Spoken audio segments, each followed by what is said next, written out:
What's up, guys? Welcome back to another video on the John Lanza YouTube channel. Today, we're going to be talking about something that is absolutely on fire. It is a hot button topic for sure. We could be witnessing on the precipice of the total collapse of the NCAA system. Now, unless you've been living under a rock recently, we all know that something is brewing at Iowa State. And that something is what I'm going to be discussing in today's video. I might have been a little hyperbolic in the beginning, but I do think that this situation will lead to many, many further implications. So without further ado, let's get it. All right, so before we start, let's get something very clear. All of this that I'm about to say is absolutely, completely alleged. So I want you to take this, take a little salt shaker and pour it out. Take everything that I say in this video with a grain of salt. This is a constantly developing case. Nothing is 100% concrete proven at this point. But I'm going to basically be talking on speculations of stuff I've read on Let's Run and my own personal thoughts and opinions. So, now that we got that disclaimer out of the way, let's get into it for real this time. All right, so the root of this whole situation at Iowa State all stems from a certain someone, of course I will not name as it is alleged, but you can go to the Let's Run forums. This is basically where I'm basing all of my information on. I know Let's Run is not the most reliable source, but you got the owner of Let's Run in there talking with the literal coach of Iowa State, and they're kind of just hashing it out, kind of trying to flesh out the situation, if you will. Enough yapping.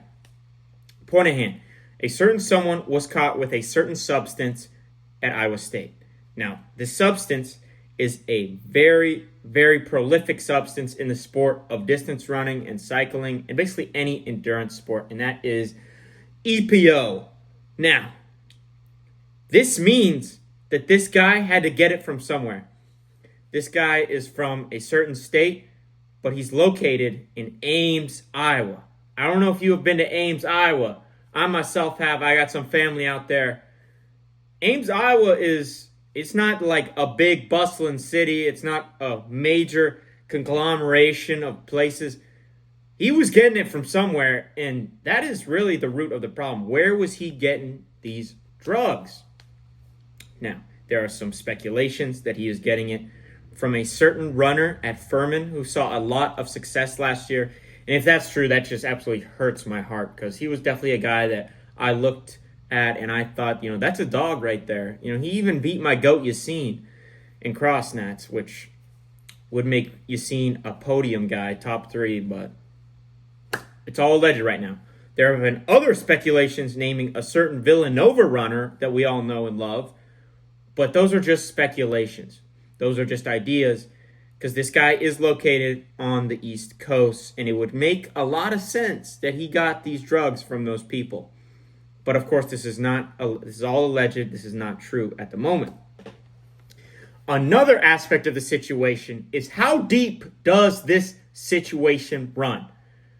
None of Iowa's top 7, none of their top 10 that are going to be competing at Rimrock Farm this weekend, actually tomorrow, the day this video is published, were busted. And I think that's a little suspicious. I don't think it's ridiculous to say that's a little suspicious.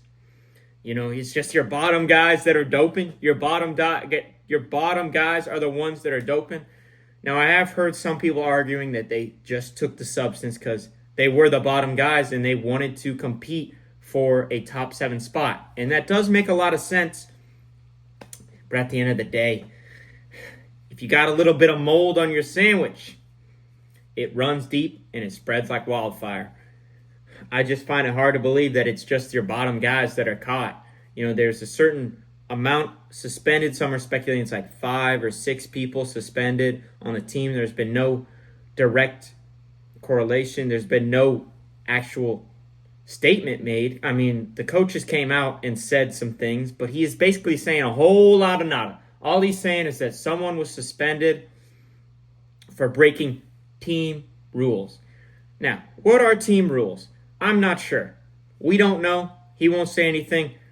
We'll probably find out eventually, I hope, because this could be a pretty devastating situation if this is all true. But at the end of the day, it could also just be a lot of mumbo-jumbo, made-up stuff, rumor mill. But if this is true, and I have no reason to believe that it's not, we could be seeing a nationwide crackdown on doping. Now, we don't want to think that our favorite athletes, the guys we look up to in the sport, are cheating. But at the end of the day, these guys are running world-class times, and they're competing with the best of the best. And a lot of those guys that they're competing with have been speculated or caught for doping. Just, as I say, better runners than them have been caught for dope. Lesser runners than them have been caught for doping.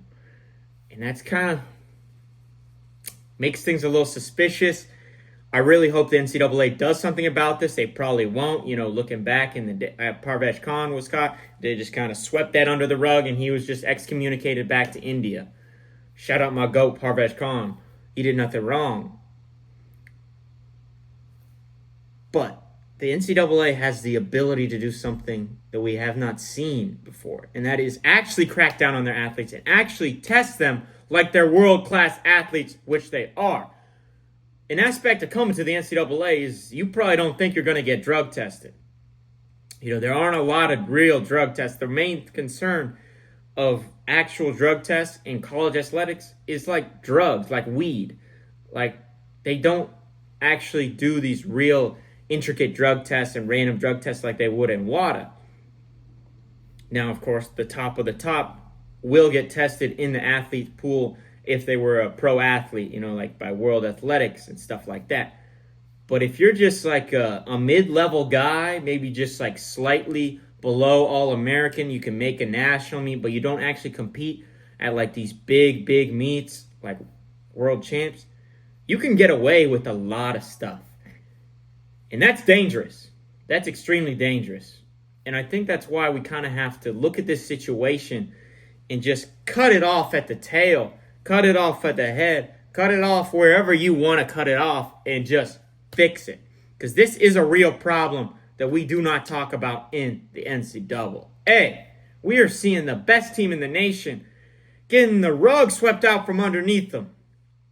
But somehow their top 7 is completely clean. It'll be interesting to see what happens tomorrow.